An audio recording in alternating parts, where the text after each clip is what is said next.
All right, let's just get right into it. Think about it like this. For the last few years, AI development has been like a car just absolutely flying down a long, straight highway. And the strategy? It was simple. Just floor it. More data, bigger models, more GPUs, faster and faster and faster. But now, something's appeared on the horizon. It's this thick bank of fog. And the thing is, we have no idea what's inside. Is it just a gentle curve? Is it a dead end, a concrete wall? Or is it maybe an interchange leading to a whole new highway system? We don't know. But we just saw something really, really strange happen right at the edge of that fog. And this brings us to the central mystery we're unpacking today. NVIDIA, right? They are the undisputed king of AI chips, one of the most valuable companies on the entire planet. And they just announced the single best quarter in their company's history. So you'd expect champagne corks popping, right? A huge celebration. Well, nope. The market had a very, very different reaction. I mean, look at this. The contrast is just wild. On one hand, you have a company pulling in nearly $20 billion a month. The CEO is literally on stage saying their new chips are flying off the shelves. But on the other hand, the stock price actually drops, and you see some of these major, savvy investors start selling off their shares. It just doesn't add up. It's a total paradox. But here's the thing. This isn't really a story about the stock market. Not at its core.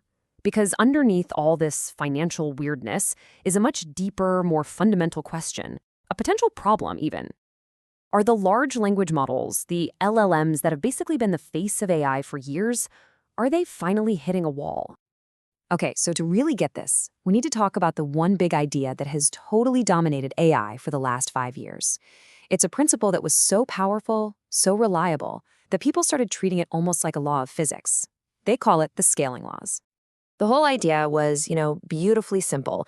You just take one of these 3 things, how big the model is, how much data you feed it, or how many computer chips you throw at it, and you just make it bigger. And every single time, the AI got smarter.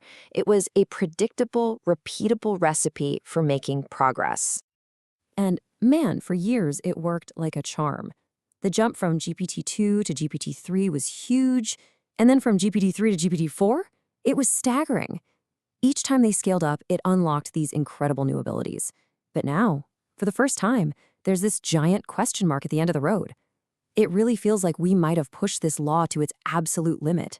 And get this, the people ringing the alarm bells aren't outsiders. They're the very people who built this whole thing. So let's listen to what 3 of the absolute titans in this field are saying right now. Again, these aren't critics on the sidelines. These are the people who literally built the house.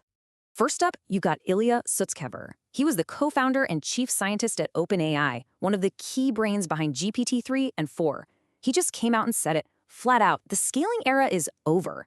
He famously called all the data on the internet the fossil fuel of AI, and his point is, we've basically used it all up. There's only one internet and we've drilled it dry.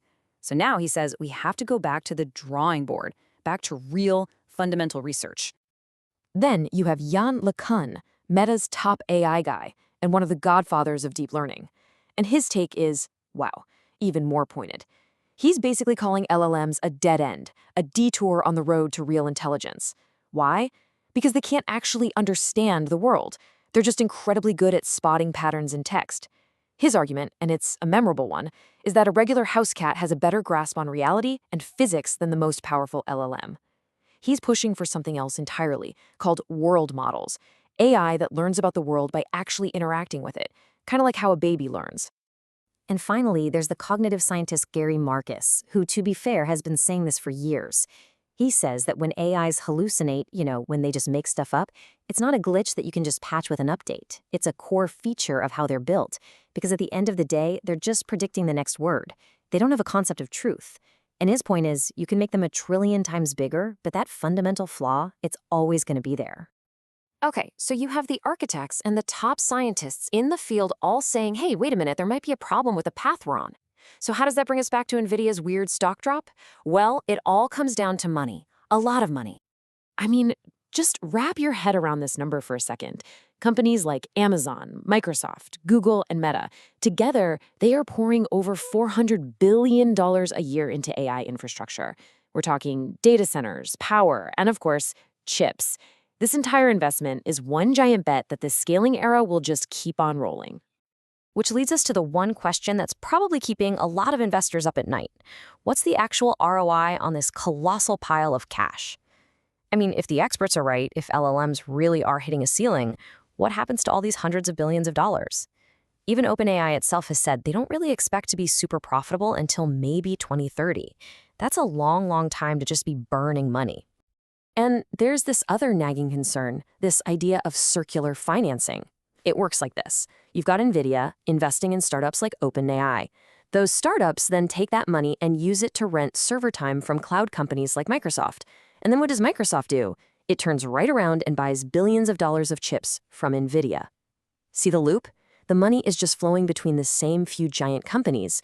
It makes you wonder how much of this is driven by actual, real customers paying for stuff. It makes the whole thing feel a little fragile. So the big B word comes up. Is this a bubble?